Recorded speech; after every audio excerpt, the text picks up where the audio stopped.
Bangabandhu gold কাপে মালয়েশিয়ার ফেলডা ইউনাইটেডের কাছে হোঁচট খেল বাংলাদেশ জাতীয় ফুটবল দল। বৃহস্পতিবার বাঁচা মরার লড়াইয়ে মালদ্বীপের মুখোমুখি হবে বাংলাদেশ অলিম্পিক দল। মেগা 2 আসরের আগে জিম্বাবুয়ে সিরিজ সেরা দল নির্বাচনে পরীক্ষা নিরীক্ষার আদর্শ মঞ্চ বললেন টাইগার কোচ। বাজে সময় কাটিয়ে ঘুরে দাঁড়াতে চায় জিম্বাবুয়ে। আন্তর্জাতিক ক্রিকেটে বাংলাদেশের সাফল্য নিয়ে গবেষণা করতে ঢাকায় আইসিসির প্রতিনিধি। ক্রিকেটের সর্বোচ্চ সংস্থার এমন উদ্যোগ বাংলাদেশের জন্য গর্বের মন্তব্য বুলবুলের। বিসিএল এর দ্বিতীয় দিন শেষে উত্তরাঞ্চলের চেয়ে 161 রানে পিছিয়ে দক্ষিণাঞ্চল। বগুড়ায় মধ্যাঞ্চলের বিপক্ষে 224 রানে পিছিয়ে আছে পূর্বাঞ্চল। এবং বৃহস্পতিবার রাতে কোপা দেল রেতে এসপানিওলের মুখোমুখি হবে বার্সেলোনা। ইংলিশ প্রিমিয়ার লিগে মাঠে নামছে আর্সেনাল, লিভারপুল, ম্যানচেস্টার সিটি ও চেলসি।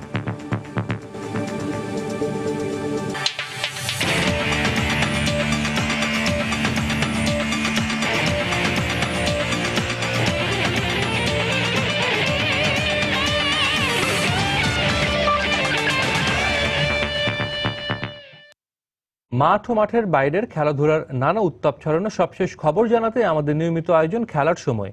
আর এই আয়োজনে আপনাদের সবাইকে স্বাগত জানাচ্ছি আমি সাজিদ মুস্তাহিদ। শুরুতে বঙ্গবন্ধু গোল্ড কাপের খবর। বাংলাদেশকে রুখে দিল মালয়েশিয়ান ক্লাব ফেলডা ইউনাইটেড। এই গ্রুপে নিজেদের দ্বিতীয় ম্যাচে মামুনুলরা 1-1 গোলে ড্র করেছে মালয়েশিয়ার দলটির সঙ্গে। এই ম্যাচে ড্র করলেও গোল ব্যবধানে এখনও এগিয়ে আছে বাংলাদেশ। গ্রুপের শেষ ম্যাচে নেপালকে হারাতে পারলে সেমিফাইনালে উঠে যাবে মারুফুল হকের দল। সাফে ব্যর্থ বাংলাদেশের সামনে বঙ্গবন্ধু গোল্ড কাপ ঘুরে দাঁড়ানোর এক অনন্য মঞ্চ। আসরের আগে ব্যর্থতা ঘোচানোর প্রতিজ্ঞাও ছিল ফুটবলারদের কণ্ঠে। প্রথম ম্যাচে শ্রীলঙ্কাকে বড় ব্যবধানে হারানোয় দ্বিতীয় ম্যাচে মামুনুলদের কাছে সমর্থকদের প্রত্যাশাও বেড়ে গিয়েছিল কয়েক গুণ, কিন্তু আবারও সেই হতাশা নিয়ে ফিরতে হয়েছে সমর্থকদের। কিক অফের অপেক্ষা শুরু হলো খেলা। প্রতিপক্ষ মালয়েশিয়ান সুপার লিগের ক্লাব ফেলডা ইউনাইটেড।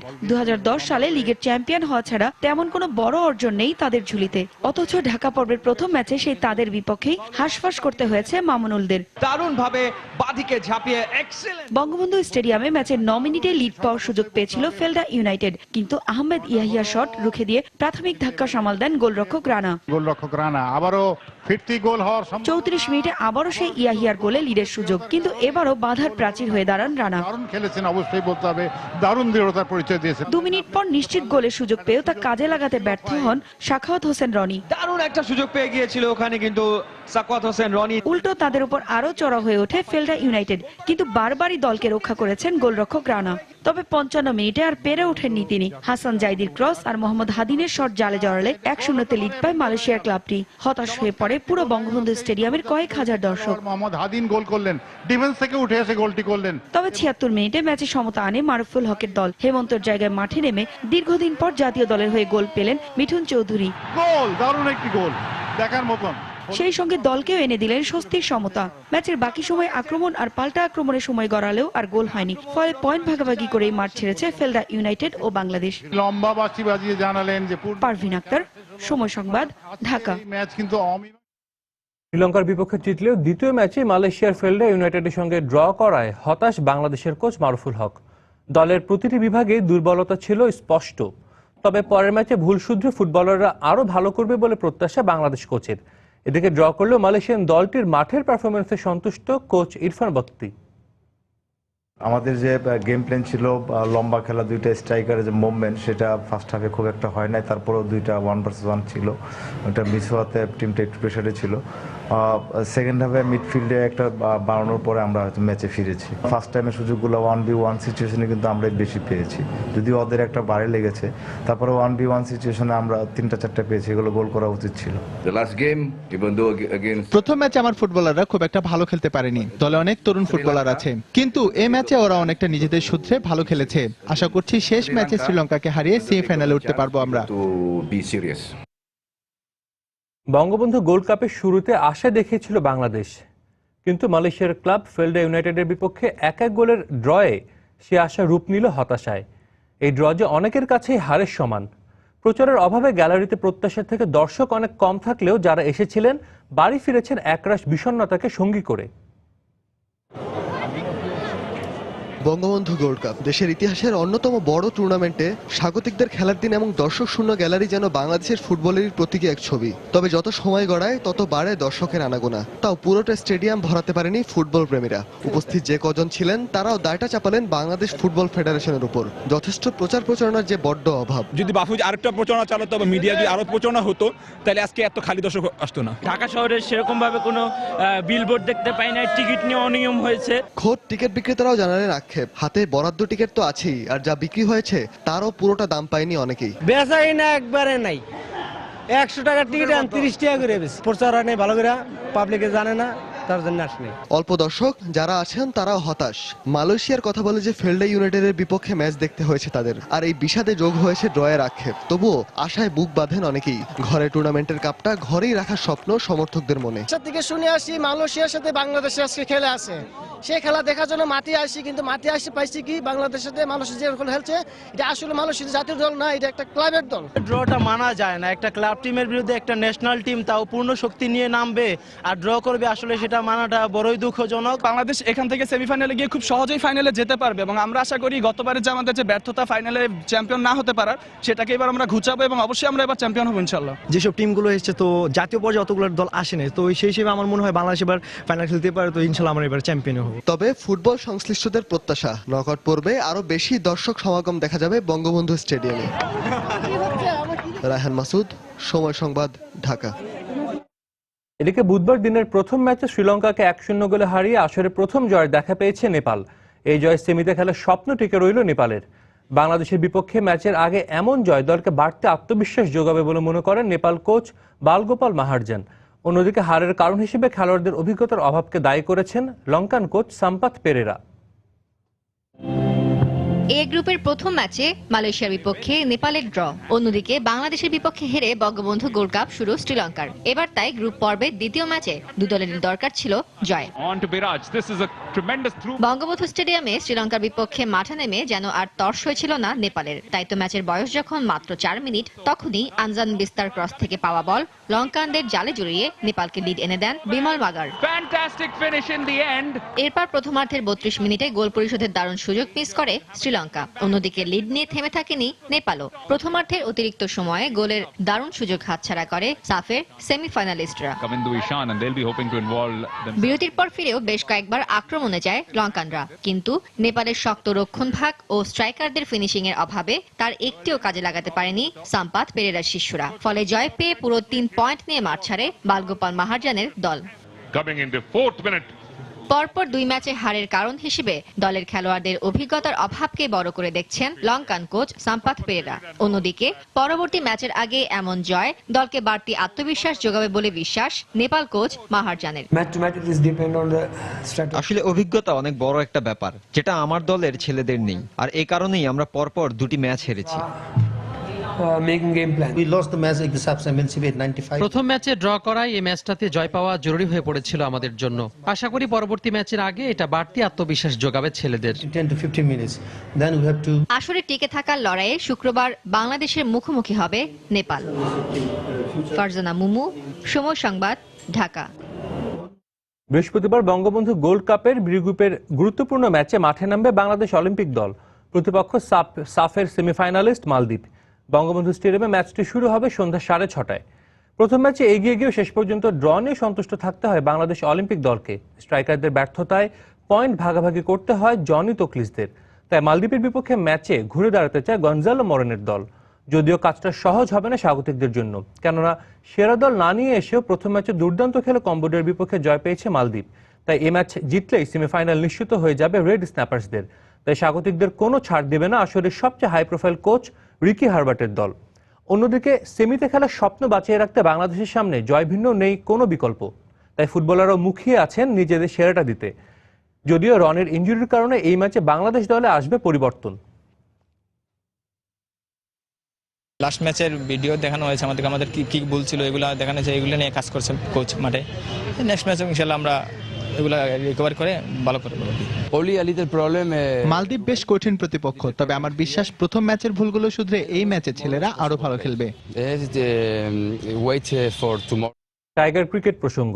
এশিয়া কাপ ও ওয়ার্ল্ড টি-20-র আগে জিম্বাবুয়ে সিরিজে সেরা দল নির্বাচনে পরীক্ষা নিরীক্ষা করা হবে বলে জানিয়েছেন বাংলাদেশ ক্রিকেট দলের প্রধান কোচ চান্ডিকা হাথুর সিংহে, যে কারণে ব্যাটিং অর্ডারে ব্যাপক পরিবর্তন আনার আভাস দিয়েছেন এই লঙ্কান। অন্যদিকে বাজে সময় পেছনে ফেলে ঘুরে দাঁড়ানোর প্রত্যয় জিম্বাবুয়ের কোচ ডেভ ওয়াটমোরের কণ্ঠে। বুধবার খুলনার আবু নাসির স্টেডিয়ামে অনুশীলন শেষে সাংবাদিকদের সাথে কথা বলেন দু দলের কোচ। টেস্ট ক্রিকেটে উন্নতির ছাপ স্পষ্টই, আর ওয়ানডে ক্রিকেটে পরিণত দল বাংলাদেশ, কিন্তু টি-20 ক্রিকেটে যেন মুদ্রার উল্টো পিঠে টাইগারদের পারফরমেন্স। এমন অবস্থায় মাসখানেক পরেই মেগা 2 আসর, এশিয়া কাপ ও ওয়ার্ল্ড টি-20তে অংশ নেবে মাশরাফির দল। ভালো ফলাফল করতে চাই, তাই দূরবীন দৃষ্টিতে এই ফরম্যাটের সেরা দল নির্বাচনে গবেষণা কোচ হাতুরু সিংহের। ওয়ানডের জন্য বাংলাদেশ দলটা বেশ গোছানোই, তবে আমরা টি-20-র জন্য সেরা দল কিংবা এই ফরম্যাটটা এখনো পুরোপুরি বুঝে উঠতে পারিনি, তাই আমাদের দৃষ্টি সেরা দল নির্বাচনের দিকেই। সামনে এশিয়া কাপ ও ওয়ার্ল্ড টি-20 আসরের আগে পরীক্ষা নিরীক্ষা করে দল নির্বাচনে একটা ভালো উপলক্ষ জিম্বাবুয়ে সিরিজ। জানা গেছে হাতুরুর এই পাঠশালায় সাকিব, মুশফিক, মাহমুদুল্লাহ পর্যন্ত এই পরীক্ষায় থাকবেন, কারণ খেলার অবস্থা বুঝে ব্যাটিং অর্ডারে পরিবর্তন করবেন কোচ। এই সিরিজে ব্যাটসম্যানদের জন্য উন্মুক্ত থাকবে ব্যাটিং পজিশন, কারণ ভিন্ন রকমের একটা দল বাছাই করতে চাই আসন্ন দুটি বড় আসরের জন্য। অন্যদিকে গেল 3 মাসের ব্যবধানে আফগানিস্তানের মতো দলের কাছে 2 বার ওয়ানডে ও টি-20 সিরিজ হেরে জিম্বাবুয়েনদের আত্মবিশ্বাস তলানিতে গেছে চলে। তবে সম্প্রতি বাংলাদেশে কয়েক দফা সফরে অনেকটাই পরিচিত কন্ডিশন আর পরিবেশের কারণে ঘুরে দাঁড়ানোর টনিক খুঁজছে জিম্বাবুয়ে। ওয়ার্ল্ড টি-20-র আগে মোট 10টি ম্যাচ খেলার সুযোগ পাবো, তাই এই ফরম্যাটে ভালো দল নির্বাচনে দারুণ সুযোগ থাকছে আমার। আর হ্যাঁ, বলতেই হয় ঘরের মাঠে বাংলাদেশ শক্ত দল, তবে ছেলেদের প্রতি আমার আস্থা আছে। বাজে সময় পেছনে ফেলে এই সিরিজেই ঘুরে দাঁড়াবো আমরা। শুক্রবার 4 ম্যাচ সিরিজের প্রথম টি-20তে স্বাগতিক বাংলাদেশের মুখোমুখি হবে অতিথি জিম্বাবুয়ে। হুমায়ুন কবির রোজ, সময় সংবাদ। ক্রিকেটে বাংলাদেশের সাফল্যের পেছনে কি কি কারণ ছিল, যাকে রোল মডেল মেনে পাপুয়া নিউগিনি, নেপাল, বার্বাডোস সহ বিশ্বের অন্যান্য দেশ উন্নতি করতে পারে, তা নিয়ে গবেষণা করতে ঢাকায় অবস্থান করছেন আইসিসির প্রতিনিধি অস্ট্রেলিয়ান ডেকেন বিশ্ববিদ্যালয়ের অধ্যাপক শিলা নিউগেন। বিসিবির স্বকীয়তা, সরকারি সমর্থন, মিডিয়ার ভূমিকা সহ অনেক বিষয়কেই বাংলাদেশের সফলতার কারণ হিসেবে দেখছেন তিনি। এই গবেষণা তার সহযোগী বাংলাদেশের সাবেক অধিনায়ক আমিনুল ইসলাম বুলবুল মনে করেন বাংলাদেশের জন্য এটা গর্বের বিষয়। 1997 সালে আইসিসি চ্যাম্পিয়ন্স ট্রফি জয়, 2000 সালে আইসিসির সহযোগী দল থেকে টেস্ট মর্যাদা পাওয়া, 2015 বিশ্বকাপে কোয়ার্টার ফাইনালে খেলা, এরপর ঘরের মাটিতে ওয়ানডে সিরিজে পাকিস্তান, ভারত, দক্ষিণ আফ্রিকার মতো জায়ান্টদের বধ, অনূর্ধ্ব 19 সহ বয়সভিত্তিক দলগুলোর পারফরমেন্স বিশ্বের দরবারে বাংলাদেশকে নিয়ে গেছে অনন্য উচ্চতায়। ক্রিকেটের সর্বোচ্চ সংস্থা আইসিসিরও নজর কেড়েছে বাংলাদেশ। কিভাবে এত এগিয়ে গেছে বাংলাদেশের ক্রিকেট, তা নিয়ে গবেষণা করতেই আইসিসির প্রতিনিধি হিসেবে বাংলাদেশে এসেছেন অস্ট্রেলিয়ার ডেকেন বিশ্ববিদ্যালয়ের অধ্যাপক শিলা নিউগেন। ক্রিকেটে এদেশের সাফল্যের নেপথ্যের কারণগুলো খুঁজে পাপুয়া নিউগিনি, বার্বাডোস, নেপালের মতো দেশগুলোর সামনে বাংলাদেশকে রোল মডেল হিসেবে তুলে ধরবে আইসিসি। আর এই গবেষণায় শিলা নিউগেনকে সহযোগিতা করছেন বাংলাদেশের সাবেক অধিনায়ক ও আইসিসির ডেভেলপমেন্ট কর্মকর্তা আমিনুল ইসলাম বুলবুল। বাংলাদেশ ক্রিকেটের আর্থসামাজিক প্রেক্ষাপট, ক্রিকেট বোর্ডের সক্রিয়তা, সরকারের সহায়তা, দর্শকদের সমর্থন, নিয়মিত খেলা মাঠে গড়ানো, কমার্শিয়াল পার্টনারদের আগ্রহ, মিডিয়ার ভূমিকা, সবকিছুর কারণেই বাংলাদেশের ক্রিকেট এত এগিয়েছে। আইসিসি চায় যেসব সহযোগী দেশে ক্রিকেট খেলা হয় তারা যেন বাংলাদেশকে রোল মডেল মানে। বাংলাদেশের ক্রিকেটের সাম্প্রতিক উন্নতি নজর কেড়েছে সারা বিশ্বে, যা দেশের মানুষের জন্য গর্বের বিষয় বলে মনে করেন আমিনুল ইসলাম। হোমে যেভাবে ক্রিকেট খেলছে বাংলাদেশ, বিশেষ করে ওডিআই ক্রিকেট, এটা তো অবশ্যই লক্ষণীয় যে এটা একটা অন্যতম কারণ যে একটা টিম হঠাৎ করে কেন এত এরকম চেঞ্জ হলো। যদিও এটা একটা প্রসেসের মধ্যে দিয়ে যাচ্ছে এখনো, তবে এটাই দেখার বিষয় যে বাংলাদেশ কিভাবে এতটা চেঞ্জ আনতে পারলো। অনার ফর আস দ্যাট আমাদের এই ইনফরমেশনগুলি ওয়ার্ল্ড ক্রিকেট ডেভেলপমেন্টে কাজে লাগবে। 3 দিনের সফরে বাংলাদেশে এসেছেন শিলা নিউগেন। শুক্রবার ঢাকা ত্যাগ করে আইসিসির কাছে রিপোর্ট করবেন ডেকেন বিশ্ববিদ্যালয়ের এই অধ্যাপক। নাসির সুলতান, সময় সংবাদ, ঢাকা। বাংলাদেশ ক্রিকেট লিগের খবর। বিসিএল এর দ্বিতীয় দিন শেষে রাজশাহীতে উত্তরাঞ্চলের চেয়ে 161 রানে পিছিয়ে আছে দক্ষিণাঞ্চল। এর আগে ফরহাদ হোসেন এবং আরিফুল হকের সেঞ্চুরিতে নিজেদের প্রথম ইনিংসে 392 রান সংগ্রহ করে উত্তরাঞ্চল। অপর ম্যাচে বগুড়ায় মধ্যাঞ্চলের প্রথম ইনিংসে 394 রানের জবাবে 3 উইকেটে 170 রানের দিন শেষ করেছে পূর্বাঞ্চল। আগের দিনের 291 রান নিয়ে খেলতে নামা উত্তরাঞ্চলের দ্বিতীয় দিনের শুরুটা ছিল দুর্দান্ত। সানজামুল ইসলামকে সাথে নিয়ে ইনিংস সর্বোচ্চ 140 রানের জুটি করার পথে নিজের তৃতীয় সেঞ্চুরি তুলে নেন আরিফুল হক। এরপরই অবশ্য ধস নামে উত্তরাঞ্চলের ইনিংসে। দলীয় 380 রানে সানজামল আউট হলে মাত্র 3 রানের ব্যবধানে সেই পথ ধরেন তাইজুল ইসলাম এবং সেঞ্চুরিয়ান আরিফুল হক। এর পরপরই শুভাশিস ফিরে গেলে 392 রানে থামে উত্তরাঞ্চলের প্রথম ইনিংস। দক্ষিণাঞ্চলের হয়ে 4টি করে উইকেট শিকার করেন সোহাগ গাজী ও আব্দুর রাজ্জাক। ব্যাট করতে নেমে শুরুতেই মেহেদী হাসানের উইকেট হারিয়ে বিপাকে পড়ে দক্ষিণাঞ্চল। নামের সুবিচার করতে পারেনি আরেক ওপেনার শাহরিয়ার নাফিসও। নাসির হোসেনের বলে বোল্ড হওয়ার আগে এই ওপেনারের ব্যাট থেকে আসে 25 রান। তবে তৃতীয় উইকেট জুটিতে ফজলে মাহমুদ এবং তুষার ইমরানের 80 রানের জুটিতে আবারও ঘুরে দাঁড়ায় দক্ষিণাঞ্চল। কিন্তু এরপরই মোহাম্মদ মিঠুন 4 এবং ফজলে মাহমুদ 70 রানে ফিরে গেলে আবারও ধস নামে দক্ষিণাঞ্চলের ইনিংসে। তবে তাইবুর রহমান এবং ফরহাদ রেজার ব্যাটে ভর করে কোনো উইকেট না হারিয়ে 231 রানে দিন শেষ করে দক্ষিণাঞ্চল। এদিকে বগুড়ায় অপর ম্যাচে পূর্বাঞ্চলের বিপক্ষে মধ্যাঞ্চলের দিনের শুরুটা হয়নি মনের মতো। আগের দিনের 5 উইকেটে 303 রান নিয়ে খেলতে নামা দক্ষিণাঞ্চল নিজেদের ষষ্ঠ উইকেট হারায় 239 রানেই। তবে সেঞ্চুরি তুলে নেন শরীফুল্লাহ। কিন্তু এরপরই বাকিরা দ্রুত ফিরে গেলে 394 রানে থামে মধ্যাঞ্চলের প্রথম ইনিংস। জবাবে প্রথম ইনিংসে ব্যাট করতে নেমে নিয়মিত বিরতিতে উইকেট হারাতে থাকে পূর্বাঞ্চল। তবে অলোক কাপালি এবং লিটন দাসের ব্যাটিং দৃঢ়তায় 3 উইকেটে 170 রানে দিন শেষ করে মুমিনুল হকের পূর্বাঞ্চল। ব্যক্তিগত 31 রান করে কাপালি এবং 63 রান নিয়ে তৃতীয় দিনে খেলা শুরু করবেন লিটন দাস। এস এম ইকবাল, সময় সংবাদ। বাংলাদেশ ও ওয়েস্ট ইন্ডিজ অনূর্ধ্ব 19 দলের ওয়ানডে সিরিজের খবর। বৃহস্পতিবার চট্টগ্রামের জহুর আহমেদ চৌধুরী স্টেডিয়ামে 3 ম্যাচ সিরিজের দ্বিতীয় ওয়ানডেতে মুখোমুখি হবে বাংলাদেশ ও ক্যারিবীয় যুবারা। ম্যাচটি শুরু হবে সকাল 9:30টায়। সিরিজে 1-0 এগিয়ে আছে স্বাগতিকরা।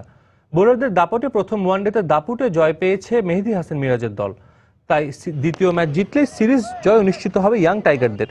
অনূর্ধ্ব 19 বিশ্বকাপে বাংলাদেশের একটি ম্যাচ চট্টগ্রামে হবে দেখেই সেখানকার পরিবেশের সঙ্গে খাপ খাওয়াতেই সিরিজের শেষ ম্যাচ দুটি হবে জহুর আহমেদ চৌধুরী স্টেডিয়ামে। আর প্রথম ম্যাচে জয় পাওয়ায় স্বাগতিকদের দ্বিতীয় ম্যাচের একাদশে আসতে পারে কিছু পরিবর্তন। তবে এই ম্যাচেও স্পিন নির্ভর বোলিং আক্রমণ নিয়ে মাঠে নামে বাংলাদেশ। অন্যদিকে প্রথম ম্যাচে 9 জন ক্রিকেটারের অভিষেক হওয়ায় অভিজ্ঞতায় বেশ পিছিয়ে ছিল ক্যারিবীয়রা, যদিও দ্বিতীয় ওয়ানডেতে ভালো কিছু করে ঘুরে দাঁড়াতে চায় সফররতরা। বাদের সময় বৃত্ত থেকে বেরিয়ে আসতে জিম্বাবুয়ে ক্রিকেট বোর্ড আরও 2 জন কোচকে নিয়োগ দিয়েছে। বোলিং কোচ হিসেবে দায়িত্ব দেওয়া হয়েছে দক্ষিণ আফ্রিকার অন্যতম সেরা সাবেক পেসার মাখায়া এন্টিনিকে। আর ব্যাটিং পরামর্শক হিসেবে থাকবেন লঙ্কান মারভান আতাপাত্তু। বাংলাদেশ সিরিজের শুরু থেকে ব্যাটিং পরামর্শক হিসেবে জিম্বাবুয়ে দলে যোগ দেবেন আতাপাত্তু। এর আগে শ্রীলঙ্কা জাতীয় দলের দায়িত্ব পালন করেছেন দেশটির অন্যতম সেরা এই ব্যাটসম্যান। এছাড়াও বিপিএল চিটাগং ভাইকিংসের হয়ে প্রধান কোচের দায়িত্বে ছিলেন আতাপাত্তু। আর ফেব্রুয়ারিতে জিম্বাবুয়ে দলের বোলিং কোচের দায়িত্ব নেবেন মাখায়া এন্টিনি। অবসরের পরে প্রথম আন্তর্জাতিক কোনো দলের দায়িত্ব নিতে যাচ্ছেন এন্টিনি। গেল বছর 2 বছরের চুক্তিতে প্রধান কোচের দায়িত্ব নেন ডেভ ওয়াটমোর। বিশ্ব ভ্রমণের অংশ হিসেবে বৃহস্পতিবার দুপুরে ঢাকায় আসছে 2016 ওয়ার্ল্ড টি20 ট্রফি। প্রেস বিজ্ঞপ্তিতে বিষয়টি নিশ্চিত করেছে বাংলাদেশ ক্রিকেট বোর্ড বিসিবি। বৃহস্পতিবার ও শুক্রবার রাজধানীর বসুন্ধরা সিটি শপিং সেন্টারে ক্রিকেট প্রেমীদের জন্য ট্রফিটি রাখা হবে। টুর্নামেন্টে অংশ নেওয়া মোট 14টি দেশের মধ্যে 12টি দেশে ট্রফিটি ভ্রমণ করবে। মূলত টুর্নামেন্টের আকর্ষণ বাড়ানোর জন্য ট্রফি ভ্রমণ করে আসরে অংশগ্রহণকারী দেশগুলোতে। সেই ধারাবাহিকতায় এরই মধ্যে England, Ireland, West Indies, Zimbabwe, দক্ষিণ আফ্রিকা, দুবাই, শ্রীলঙ্কা এবং পাকিস্তানে প্রদর্শন করা হয়েছে ট্রফিটি। বর্তমানে আইসিসি ওয়ার্ল্ড টি20 ট্রফিটি পাকিস্তানে আছে। বৃহস্পতিবার দুপুরে বাংলাদেশে এসে পৌঁছানোর কথা রয়েছে ট্রফিটির। রাজধানীর বসুন্ধরা সিটি শপিং মলে দর্শকদের দেখার জন্য রাখা হবে ট্রফিটি। বৃহস্পতিবার দুপুর 1টা থেকে রাত 8টা পর্যন্ত এবং শুক্রবার সকাল 10টা থেকে বিকেল 3টা পর্যন্ত প্রদর্শনের জন্য থাকবে ট্রফিটি।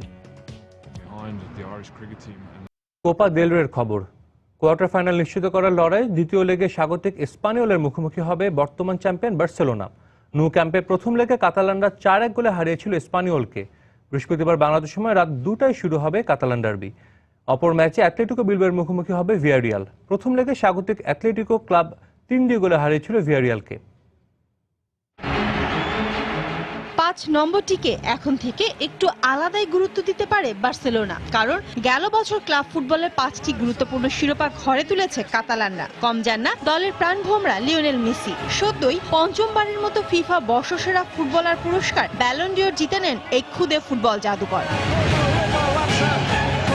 সংক্ষিপ্ত তালিকায় ছিলেন নেইমার ও পিকে, আর বস এনরিক জিতেছেন সেরা কোচের পুরস্কার। কিন্তু বর্ষসেরা হওয়ার আত্মতুষ্টিতে না ভুগে আরো বেশি মনোযোগী হতে চান বস এনরিক, কারণ শীর্ষ 16 নিশ্চিত করার সাথে এটি যে আবার কাতালান ডার্বিও।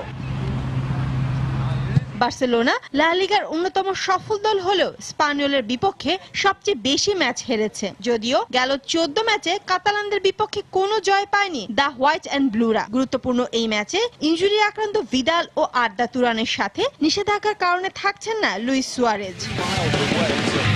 অন্যদিকে শেষ 16 নিশ্চিত করতে অলৌকিক কিছু করতে হবে স্পানিওলকে, কারণ প্রথম লেগে 4-1 গোলে হারের কারণে স্বাগতিক স্পানিওলের সম্ভাবনা প্রায় শেষ। সেই সাথে রয়েছে হলুদ কার্ডের খড়গ, যাতে কাটা পড়েছেন দুজন খেলোয়াড়। তবে চলতি বছরের শুরুতেই এনরিকে শিশুদের রুখে দেওয়ার স্মৃতি প্রেরণা দেবে স্বাগতিকদের। দিনের অপর ম্যাচে ক্যাম্প এল মাদ্রিগালে ভিয়ারিয়াল আতিথ্য দেবে অ্যাটলেটিকো বিলবাওকে। প্রথম লেগে 3-2 গোলে হারের কারণে শেষ 16 টিকিটের জন্য জয়ের বিকল্প নেই স্বাগতিক ভিয়ারিয়ালের। অন্যদিকে ড্র করলেই শেষ 16 নিশ্চিত হয়ে যাবে অ্যাটলেটিকো বিলবাওয়ের। সাম্প্রতিক পারফরমেন্স ও হেড টু হেড পরিসংখ্যানে কেউ কারো চেয়ে কম নয়। গেল 5 দেখায় 2টি করে জয় পেয়েছে দুদলই। শায়লা পারভিন, সময় সংবাদ।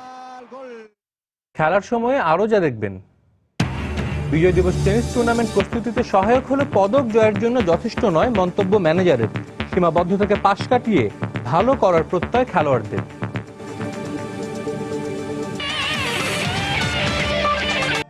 ইংলিশ প্রিমিয়ার লিগের খবর। বৃহস্পতিবার রাতে ইংলিশ জায়ান্টদের লড়াই দেখতে নির্ঘুম রাত কাটাবে ফুটবল প্রেমীরা। লিগ লিডার আর্সেনালের প্রতিপক্ষ লিভারপুল ম্যানচেস্টার সিটি লড়বে এভারটনের বিপক্ষে। ম্যাচ দুটি শুরু হবে বাংলাদেশ সময় রাত 2:45। আর রাত 2টায় স্ট্যামফোর্ড ব্রিজে চেলসিকে আতিথ্য দেবে ওয়েস্ট ব্রমউইচ অ্যালবিয়ন। টটেনহাম হটস্পারের প্রতিপক্ষ পুরো আসরে দারুণ পারফর্ম করা লিস্টার সিটি। যেখানে প্রিমিয়ার লিগের বর্তমান চ্যাম্পিয়ন চেলসিকে রীতিমতো বেগ পেতে হচ্ছে জয়ের জন্য, সেখানে লিস্টার সিটি জিতে চলেছে দিব্যি। জায়ান্টদের উত্থান পতন আর অখ্যাতদের উঠে আসা ইংলিশ প্রিমিয়ার লিগকে করেছে আরো বেশি জমজমাট। অ্যানফিল্ড অপেক্ষা করছে ঘরের দল লিভারপুল আর লিগ লিডার আর্সেনালের লড়াই দেখতে। হাই ভোল্টেজ ম্যাচের আগে ইয়র্গেন ক্লপের চিন্তার বিষয় ইনজুরি। কোলো তোরে সাকোরা ফেরার সম্ভাবনা থাকলেও স্কার্টেলের ফেরা অনিশ্চিত। কিউপিআরের ধার করা ডিফেন্ডার স্টিভেন ককারের অভিষেক হতে পারে এ ম্যাচে। ম্যাচ জিতে শীর্ষস্থানটা ধরে রাখতে চাইবে আর্সেনাল। গোলকিপার ডেভিড ওসপিনা ফিরলেও গুরুত্বপূর্ণ দুই স্ট্রাইকার অ্যালেক্সিস সানচেজ আর সান্টে কাজোরলাকে ছাড়াই মাঠে নামবে গানাররা। অ্যাওয়ে ম্যাচে তাই আর্সেন ওয়েঙ্গারের মূল ভরসা হতে পারেন নাচো মনরিল, মেটসেকার, ফ্ল্যামিনি, রামসে আর মেসুত ওজিলরা। অন্যদিকে ইতিহাদ স্টেডিয়ামে এভারটনকে আতিথ্য দেবে জায়ান্ট ম্যানচেস্টার সিটি। শেষ 5 লিগ ম্যাচের 4টিতেই জয় সিটিজেনদের, তাই ঘরের মাঠে কাগজে কলমে ফেভারিট ম্যানুয়েল পেলেগ্রিনির দল। ফার্নান্দিনহো, ডেভিড সিলভা আর ইয়াইয়া তোরেকে নিয়ে এভারটন বধের ছক আঁকছেন পেলেগ্রিনি। তবে গুরুত্বপূর্ণ এই ম্যাচে উইলফ্রেড বনিকে পাচ্ছেন না সিটি বস। অধিনায়ক ভিনসেন্ট কম্পানি আর সামির নাসরি এখনো সেরে ওঠেননি। এদিকে প্রিমিয়ার লিগের টপ গোল স্কোরার রোমেলো লুকাকুর ফেরার সম্ভাবনা রয়েছে এ ম্যাচে। তাই সিটিজেনদের বিপক্ষে সাম্প্রতিক পারফরমেন্স বাজে হলেও জয়ের স্বপ্ন দেখছে টফিস। নাসির সুলতান, সময় সংবাদ। ইংলিশ প্রিমিয়ার লিগের অঘটনের রাতে হোঁচট খেয়েছে ইংলিশ জায়ান্ট, ম্যানচেস্টার ইউনাইটেড ও ক্রিস্টাল প্যালেস। রিলেগেশন অঞ্চলে থেকে নিউক্যাসল ইউনাইটেডের সাথে 3-3 গোলে ড্র করেছে রেড ডেভিলরা। ফলে 21 ম্যাচে 34 পয়েন্ট নিয়ে টেবিলের ষষ্ঠ স্থানে রয়েছে ভ্যান হলের শিষ্যরা। অন্যদিকে টেবিলের তলানির দল অ্যাস্টন ভিলা 1-0 গোলে হারিয়েছে ক্রিস্টাল প্যালেসকে। ম্যান ইউনাইটেডের চেয়ে 3 পয়েন্ট কম নিয়ে সপ্তম স্থানে রয়েছে ক্রিস্টাল প্যালেস। দলের বাজে ফর্মের সাথে হাই প্রোফাইল কোচ ভ্যান হলের চাকরিচ্যুত হওয়ার গুঞ্জনের অস্বস্তি নিয়ে অনেকটা খুঁড়িয়ে এগিয়ে চলছিল লিগের অন্যতম সফল দল ম্যানচেস্টার ইউনাইটেড। আর জায়ান্ট রেড ডেভিলসদের দুর্বলতার সুযোগটা নিতে এতটুকু ভুল করেনি নিউক্যাসল ইউনাইটেড। সেন্ট জেমস পার্কে অপ্রত্যাশিতভাবেই ম্যাচের শুরু থেকে আগ্রাসী রেলেগেশন এড়াতে লড়তে থাকা স্টিভেন ম্যাকক্লেরানের শিষ্যরা। কিন্তু ম্যাচের 8 মিনিটে হ্যান্ডবলের সুবাদে পেনাল্টি পায় ম্যান ইউনাইটেড, যা থেকে গোল করে দলকে এগিয়ে নেন তারকা স্ট্রাইকার ওয়েন রুনি। 38 মিনিটে ব্যবধানটা দ্বিগুণ করেন মিডফিল্ডার লিনগার্ড। এর 4 মিনিট পর দ্য ম্যাকপিসদের হয়ে একটি গোল পরিশোধ করেন ডাচ স্ট্রাইকার জর্জিনিও উইজনালডাম। ফলে 2-1 গোলে এগিয়ে থেকেই বিরতিতে যায় ভ্যান হলের শিষ্যরা। আক্রমণ পাল্টা আক্রমণে জমে ওঠে দ্বিতীয়ার্ধের লড়াই। 67 মিনিটে পেনাল্টি থেকে গোল করে স্বাগতিক নিউক্যাসলকে সমতায় ফেরান সার্বিয়ান স্ট্রাইকার আলেকজান্ডার মিত্রোভিচ। কিন্তু স্বাগতিক প্রায় 49,000 সমর্থকের আনন্দটা বেশিক্ষণ স্থায়ী হয়নি। 79 মিনিটে রুনির দ্বিতীয় গোলে আবারও লিড পায় ম্যানচেস্টার ইউনাইটেড। তবে তখনও তোলা ছিল ম্যাচের নাটকীয়তা। ইনজুরি টাইমে ডিফেন্ডার পল ডুমেন্টের গোলে সমতায় ফেরে স্বাগতিকরা, আর তাতেই ড্রয়ের দুঃস্বপ্ন নিয়ে মাঠ ছাড়ে ভ্যান হলের শিষ্যরা। এদিকে দিনের অপর ম্যাচে ভিলা পার্কে টেবিলের তলানির দল অ্যাস্টন ভিলার মুখোমুখি হয় ক্রিস্টাল প্যালেস। ম্যাচের শুরু থেকেই স্বাগতিকদের চেপে ধরলেও ভাগ্যদেবীর বিরূপতায় গোল বঞ্চিত থাকতে হয় সফরকারীদের। উল্টো ঝটিকা আক্রমণে ক্রিস্টাল প্যালেসের রক্ষণভাগের পরীক্ষা নিতে থাকে স্বাগতিকরাও। সমতার প্রথমার্ধের পর রক্ষণাত্মক হয়ে ওঠে দুদল, তবে 58 মিনিটে অভিজ্ঞ ইংলিশ ডিফেন্ডার লেসকটের গোলে এগিয়ে যায় স্বাগতিকরা। ম্যাচের বাকি সময় আর কোনো গোল না হলে টেবিলের তলানির দলের কাছে হারের লজ্জা নিয়ে মাঠ ছাড়ে ক্রিস্টাল প্যালেস। শায়লা পারভিন, সময় সংবাদ। এবার দেশে টেনিসের খবর। এশিয়া গেমসের আগে বিজয় দিবস টেনিস টুর্নামেন্ট বাংলাদেশ দলের প্রস্তুতিতে সহায়ক হলেও পদক জয়ের জন্য তা যথেষ্ট নয়। আর নানা সীমাবদ্ধতা আর অভাবের কারণে এশিয়া গেমসে ভালো ফলাফল করা কঠিন বলে মনে করেন দলের ম্যানেজার। অন্যদিকে এশিয়া গেমসের মতো বড় আসরে সব সীমাবদ্ধতাকে পাশ কাটিয়ে নিজেদের সেরা পারফরমেন্স উপহার দিতে চান খেলোয়াড়রা। প্রায় 20 বছর পর এশিয়া গেমসে ইভেন্ট হিসেবে অন্তর্ভুক্ত করা হয়েছে টেনিসকে। অন্যান্য সব ইভেন্টে যখন 5 থেকে 6 মাস ধরে ক্যাম্প করছে ডাক পাওয়া খেলোয়াড়রা, সেখানে দেরিতে এই ইভেন্টটি এবারে এশিয়া গেমসে অন্তর্ভুক্ত হওয়ায় অংশ নেওয়া খেলোয়াড়রা গেমসের আগে প্রস্তুতির সময় পাচ্ছে মাত্র 2.5 মাস। প্রস্তুতির এই ঘাটতির পাশাপাশি কোন বলে এশিয়া গেমসে খেলা হবে সেটিও জানে না কর্তৃপক্ষ। আন্তর্জাতিক টুর্নামেন্টগুলোতে একেবারেই কম অংশগ্রহণ করায় প্রতিপক্ষ সম্পর্কেও নেই সুস্পষ্ট কোনো ধারণা। দলের 6 জন প্রতিযোগীর সবাই প্রথমবারের মতো খেলতে যাচ্ছেন এবারের এশিয়া গেমসে। সে কারণেই আহামরি কোনো ফলাফলের প্রত্যাশা না করে প্রতিযোগীদের কণ্ঠে ছিল শুধুই ভালো খেলার প্রত্যয়। ফার্স্ট টাইমে খেলাতে নিজেও বলতে পারতেছি না যে আমরা কি করবো এশিয়ান গেমসে, আর কোন দেশ থেকে কারা কারা খেলবে এটা আমরা জানতেছি না। ফাট করে বলবো যে না আমরা স্বর্ণপদক পাবো, না এটা হবে না, এটা সম্ভব না। 2 মাস যথেষ্ট না, আরো লং টাইম করলে যথেষ্ট। আমাদের দরকার বাইরের দেশে যা প্র্যাকটিসটা করা দরকার, তাহলে আমাদের খেলাটা অনেক ইমপ্রুভ হবে। এশিয়া গেমসে যাওয়ার আগে যদি আমরা আরেকটা ট্যুর পাইতাম, মানে খুব কাছাকাছি ফরেনার প্লেয়ারদের সঙ্গে বুঝতে পারতাম যে ওরা আসলে কেমন খেলে, তাহলে এটা আমাদের জন্য সবচেয়ে বেশি ভালো হতো। অন্যদিকে বিদেশি কোচ থেকে শুরু করে পর্যাপ্ত ম্যাচ অনুশীলনের সুযোগ না পাওয়া, টেনিস ফেডারেশনের পক্ষ থেকে এসব অভাব অভিযোগের তীর অলিম্পিক অ্যাসোসিয়েশনের দিকে থাকলেও ভাগ্যের অজুহাত দিয়ে তা যেন মেনে নিয়েছেন অনেকটা নীরবেই। প্রশিক্ষণের জন্য যে ধরনের সাপোর্ট দরকার সম্পূর্ণটা আমরা করতে পারিনি, কিংবা সম্পূর্ণটা বিও থেকে আমাদেরকে সাপোর্ট দিতে পারেনি। আমরা যদি বিদেশি একজন ভালো প্রশিক্ষক আনতে পারতাম তাহলে আমার টিম আরো ভালো প্রশিক্ষণ পেত। এবারের এশিয়া গেমসে টেনিসের সিঙ্গেলস, ডাবলস, মিক্সড ডাবলসে নারী ও পুরুষ উভয় বিভাগ সহ মোট 5টি ডিসিপ্লিনে অংশ নেবে বাংলাদেশ। আর এ কারণে 4 ফেব্রুয়ারি ভারতের উদ্দেশ্যে দেশ ছাড়বে তারা। সজল মিত্র, রিচার্ড, সময় সংবাদ, ঢাকা। দক্ষিণ আফ্রিকা ইংল্যান্ড টেস্ট সিরিজ প্রসঙ্গ। 4 ম্যাচ সিরিজের তৃতীয় টেস্টে বৃহস্পতিবার জোহানেসবার্গে মুখোমুখি হবে দক্ষিণ আফ্রিকা ও সফরকারী ইংল্যান্ড। বাংলাদেশ সময় ম্যাচটি অনুষ্ঠিত হবে দুপুর 2:30টায়। এর আগে 2 ম্যাচের মধ্যে একটি ড্র ও একটি জয় নিয়ে সিরিজে 1-0 ব্যবধানে এগিয়েছে ইংল্যান্ড। অতীত পরিসংখ্যান অবশ্য কথা বলছে ইংলিশদের পক্ষে। ঘরের মাঠে এর আগের ইংলিশদের বিপক্ষে 79 বারে দেখায় প্রোটিয়াদের জয় আছে 18টিতে। 30টি হারের সাথে ঘরের মাঠে ইংলিশদের বিপক্ষে 31টি ম্যাচ ড্র করেছে তারা। আর সব মিলিয়ে 143 বারের দেখায় প্রোটিয়াদের জয় মাত্র 31টি ম্যাচে। তবে প্রোটিয়াদের তুলনায় ইংলিশদের পরিসংখ্যানের পাল্লাটা বেশ ভারী, কারণ প্রোটিয়াদের 31 জয়ের বিপরীতে 57 ম্যাচে জয় আছে ইংল্যান্ডের। আর এর মাঝে প্রোটিয়াদের ঘরের মাঠে ইংলিশরা জিতেছে 30টি ম্যাচ। এদিকে ডারবান ও কেপটাউনে না পারলেও জোহানেসবার্গে ঘুরে দাঁড়াতে চায় প্রোটিয়ারা। অন্যদিকে এই ম্যাচ জিতে 1 ম্যাচ হাতে রেখেই সিরিজ নিশ্চিত করতে চায় ইংল্যান্ড। ইনজুরির কারণে তৃতীয় টেস্টের প্রোটিয়া একাদশে খেলছেন না পেসার ডেল স্টেইন।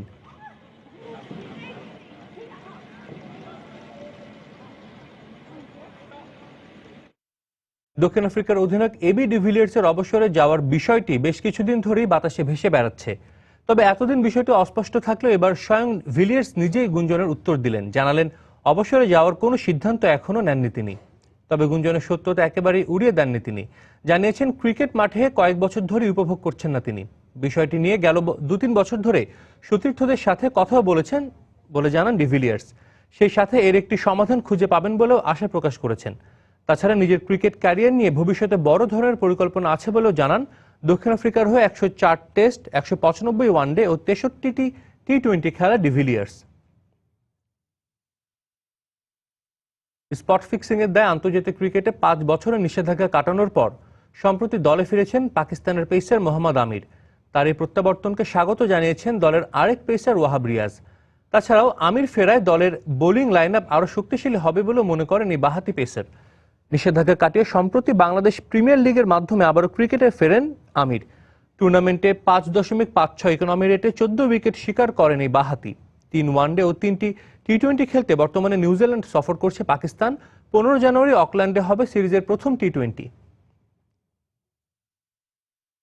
পাকিস্তানের ব্যাটসম্যান উমর আকমলের বিরুদ্ধে থাকা এক ম্যাচের নিষেধাজ্ঞা তুলে নিয়েছে পাকিস্তান ক্রিকেট বোর্ড। আর এর ফলে নিউজিল্যান্ডের বিপক্ষে আসন্ন টি-20 সিরিজের প্রথম ম্যাচে মাঠে নামার সম্ভাবনা আছে তার, এমনটাই নিশ্চিত করেছে পিসিবি। পাকিস্তানের ঘরোয়া লীগ কায়েদে আজম ট্রফিতে নিয়ম বহির্ভূত জার্সি গায়ে দিয়ে মাঠে নামার দায়ে এক ম্যাচের জন্য নিষিদ্ধ হন ওমর আকমল। তারই প্রেক্ষিতে নিউজিল্যান্ড সফরে টি-20 সিরিজের প্রথম ম্যাচে অনিশ্চিত হয়ে পড়েন তিনি। তবে নিষেধাজ্ঞার বিরুদ্ধে আপিল করেন এই ডানহাতি ব্যাটসম্যান। আর আপিলের নিষ্পত্তি না হওয়া পর্যন্ত ক্রিকেটে খেলতে ওমরের বাধা নেই বলে জানায় বোর্ড। তারই ধারাবাহিকতায় 16 টেস্ট, 11 ওয়ানডে ও 68 টি-20 খেলা ওমর আকমল প্রথম টি-20তে খেলতে পারবেন বলে বোর্ডের পক্ষ থেকে জানানো হয়েছে।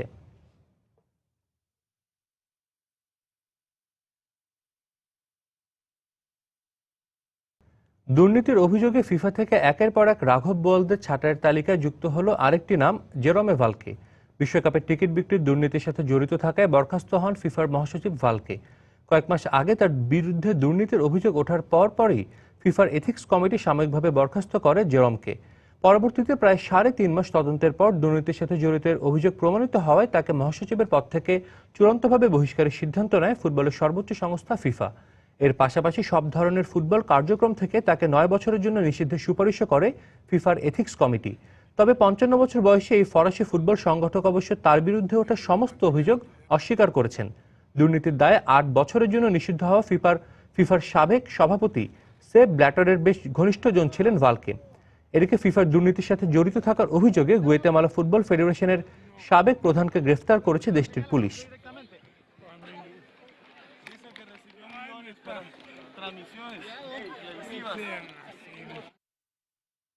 সমাজ কল্যাণমূলক কর্মকাণ্ডে অবদানের জন্য তারকা ফুটবলার ডেভিড বেকহ্যামকে বিশেষ সম্মাননা দিয়েছে ইউনিসেফ। দীর্ঘদিন ধরে শিশুদের নিয়ে কল্যাণমূলক কাজের স্বীকৃতি স্বরূপ ইউনিসেফের ড্যানি কে হিউম্যানিটেরিয়ান লিডারশিপ অ্যাওয়ার্ড দেওয়া হয় তাকে। বিশ্বব্যাপী সুবিধাবঞ্চিত শিশুদের নিয়ে কাজ করে আসছে জনকল্যাণমূলক সংস্থা ইউনিসেফ। আর বিগত 10 বছর ধরে ইউনিসেফের শুভেচ্ছা দূত হিসেবে কাজ করছেন ইংল্যান্ডের সাবেক অধিনায়ক বেকহ্যাম। এছাড়া বেকহ্যামের নিজস্ব প্রতিষ্ঠান 7 ফাউন্ডেশনও সুবিধাবঞ্চিত শিশুদের সাহায্যে কাজ করে আসছে। দীর্ঘদিনের কাজের স্বীকৃতি স্বরূপ ড্যানি কে হিউম্যানিটেরিয়ান লিডারশিপ অ্যাওয়ার্ডের জন্য মনোনীত হন বেকহ্যাম। ক্যালিফোর্নিয়ার বেভারলি হিলের জমকালো অনুষ্ঠানের মধ্য দিয়ে কিংবদন্তি সঙ্গীত শিল্পী এলটন জন বেকহ্যামের হাতে এই পুরস্কার তুলে দেন।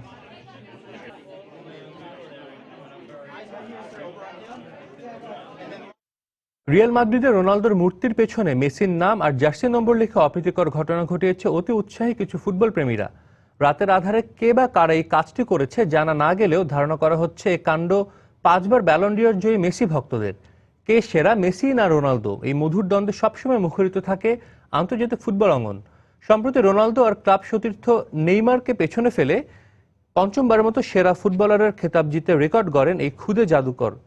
এতে মেসি লাখো ভক্তরা উল্লাসে মেতে ওঠে। মাদ্রিদে এক অপ্রীতিকর ঘটনা ঘটায় কিছু অতি উৎসাহী সমর্থকরা। রোনালদোর জন্মভূমি পর্তুগালের মাদেইরায় তার মূর্তিতে কে বা কারা লাল রং দিয়ে লিখে দেয় মেসির নাম আর জার্সি নাম্বার। 2014 সালে ব্রোঞ্জের তৈরি এই মূর্তিটি রোনালদো নিজে উন্মোচন করেন। চতুর্থবারের মতো ব্যালন ডি'র জেতার সুযোগ হাতছাড়া হওয়ার ক্ষতে যন্ত্রণা আরও বাড়িয়ে দেয় তার মূর্তিতে মেসির নাম লেখার ঘটনাটি। এদিকে অনাকাঙ্ক্ষিত ঘটনায় CR7-এর বোন তাতে এভারে দুঃখ প্রকাশ করেছেন। সম্প্রতি সিনেমার শুটিং এর ফাঁকে শিশুদের সাথে ফুটবল খেলায় মেতে ওঠেন বলিউড মেগাস্টার অমিতাভ বচ্চন। কলকাতার মোহামেডান স্পোর্টিং ক্লাবে দিনব্যাপী শুটিং চলাকালে অবসরে শিশুদের সাথে ফুটবল খেলায় অংশ নেন বিগ বি। অমিতাভ বচ্চনের আসন্ন ছবি 3-এর শুটিং চলছে কলকাতায়। এই সিনেমার কিছু দৃশ্য ধারণ করা হয় কলকাতার ঐতিহ্যবাহী ক্লাব মোহামেডান স্পোর্টিং ক্লাবে। শুটিংয়ের অবসরে সুযোগ পেয়ে শিশুদের সাথে বল নিয়ে নেমে পড়েন 73 বছর বয়সী অভিনেতা, সাথে হারিয়ে যান অতীতে। পরে নিজের সামাজিক যোগাযোগ মাধ্যম অ্যাকাউন্টে অমিতাভ লিখেন 1960 সালে মা বাবার সাথে প্রথম কলকাতায় এসেছিলেন বেড়াতে। সে সময় মোহনবাগান, ইস্ট বেঙ্গল আর মোহামেডান স্পোর্টিং ক্লাবের খেলা দেখে মুগ্ধ হয়েছিলেন এই অভিনেতা। এত বছর পর আবার সুযোগ পেয়ে কলকাতার মাঠে শিশুদের সাথে মেতে ওঠেন ফুটবল আনন্দে। মোহামেডানের 125 বছর পূর্তি উপলক্ষে এবারে অমিতাভ বচ্চনকে আজীবন সদস্য পদ দিয়ে সম্মান জানায় ক্লাবটি। দর্শক, এই ছিল খেলার সময়ের এখনকার আয়োজন। যে কোনো খবর পেতে ভিজিট করুন সময়নিউজ.tv। আর খেলা জগতের সব খবর, সর্বশেষ খবর জানতে সঙ্গেই থাকুন সময়ের।